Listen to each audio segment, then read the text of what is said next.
2015 serial number 9872।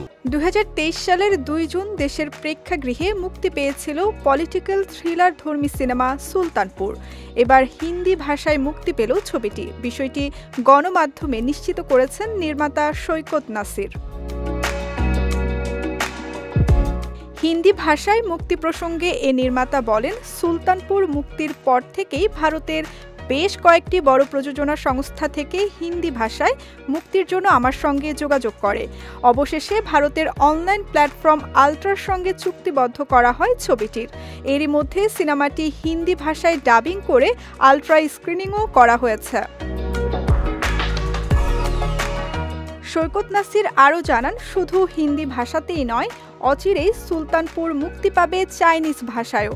এরই মধ্যে চায়নার নামকরা একটি কোম্পানির সঙ্গে চূড়ান্ত আলাপও সম্পন্ন হয়েছে। সবকিছু ঠিক থাকলে শীঘ্রই সুখবরটি দিতে পারবেন বলে জানিয়েছেন এই নির্মাতা। ভারত বাংলাদেশের কিছু সীমান্ত অঞ্চল চোরাচালানের এই স্বর্গরাজ্যের নাম।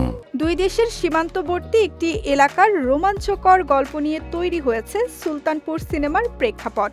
সীমান্ত এলাকার চোরাচালান, ধোঁকাবাজি, ক্ষমতার বড়াই, মাদক পাচার সহ এমন আরও অনেক বিষয় তুলে ধরা হয়েছে সিনেমাটিতে। একমাত্র ওয়ালটন এসি দিচ্ছে 1 বছরের রিপ্লেসমেন্ট গ্যারান্টি এবং কম্প্রেসারের 10 বছরের গ্যারান্টি। এতে একজন পুলিশ অফিসারের চরিত্রে অভিনয় করেছেন অভিনেতা সুমন ফারুক। ছবিটিতে সুমন ফারুকের বিপরীতে দেখা গেছে চিত্রনায়িকা অধরা খানকে।